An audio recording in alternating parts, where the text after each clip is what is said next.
We have made the switch from the Hard Hitter Pro to the Halbertech 9K Power. As some of y'all have suspected, little story time, little context behind this. By no means am I saying that. Make sure to drop a follow and like and save and share and comment and copy link and all that. My name's Nigel. If you don't follow, you're probably not going to see my badminton content. I make badminton content every day, so would appreciate any support. Bye bye. The Hard Hitter Pro is a bad racket. It's not.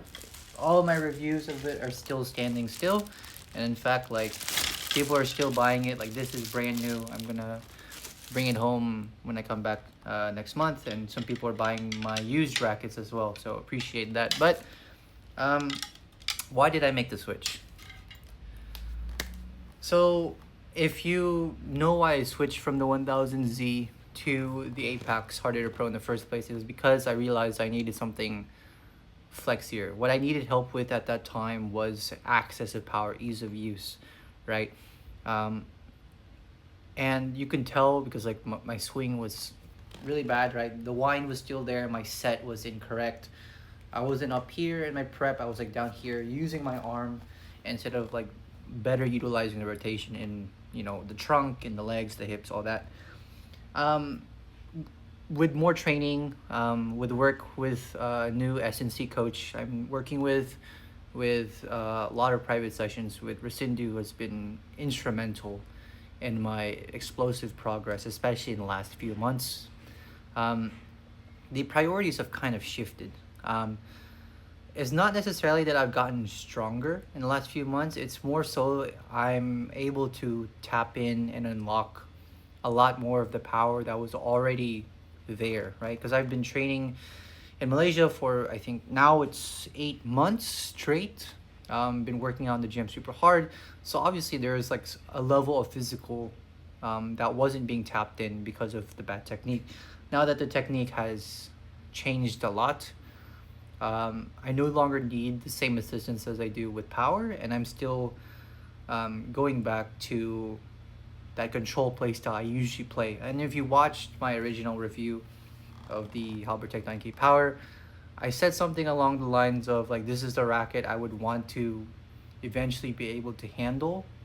It kind of suits my play style of being able to play whatever shot that I want to, whether it's a soft shot, whether it's, really tight control in the mid court, especially below the net, and still have a decent amount of power. Like just a good all arounder that you put in something, it gives you just that, right? I don't really need assistance with that power, that speed anymore. So I gave the Halbertech 9K Power another shot.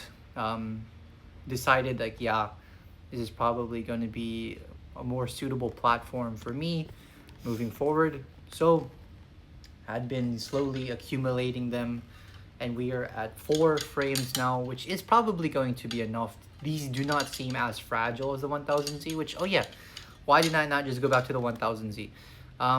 Because of the durability. The Hard Hitter Pro was a bit easier because they're like half the price of a 1000Z, and they're a bit more durable as well.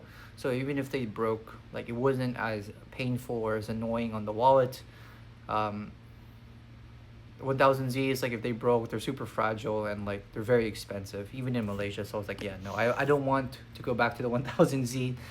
I'm not in that tax bracket to be able to afford that many again, especially considering a lot of my money is going towards trading these days. So I need something that I still liked and I felt like meshed with me, but was much more durable. And the 9000 power, as you can see, it's a more of a traditional thin frame that you're used to. It's not super aggressive, not super wide. So the material is going to be relatively dense, meaning it should not crack as easily. So it should be a bit more sturdy. It should not be as fragile when it comes to clashes. However, you still obviously want to not clash if you can help it. And this is relatively even balanced. So even though it's not an aero frame, it's still plenty maneuverable and plenty quick. So for me, the increase in durability with not that much reduction in speed or repulsion was a very good trade-off that I was willing to make. And yeah, if you want to know more about it, this racket, I mean, you can go watch the original review. Everything I've set up and that review still holds up, right? The power is good, especially now that like I have better technique. I'm really enjoying the power coming out of this racket. The control has always been phenomenal. I loved it. Um, Front court is great as well. I don't want to stick too much about the rackets. I've already made a full review, but yeah. In terms of tension, I have gone up 1 pound. We are experimenting with a Kazuna Z61 Expo 68 mix here.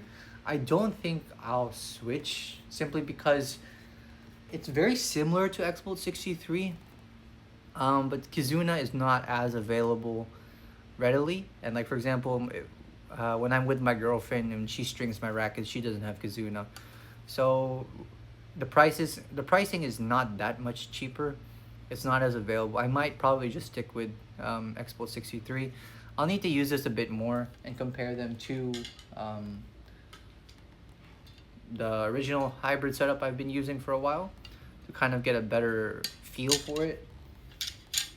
And also, this one I bought yesterday used. It came with Aerobyte.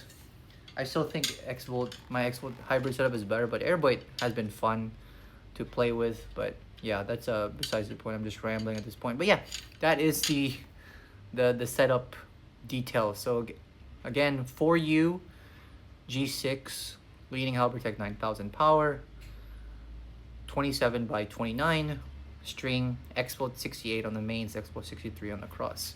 So that's the update for what's today, August 19, I think, 2026. Bye bye.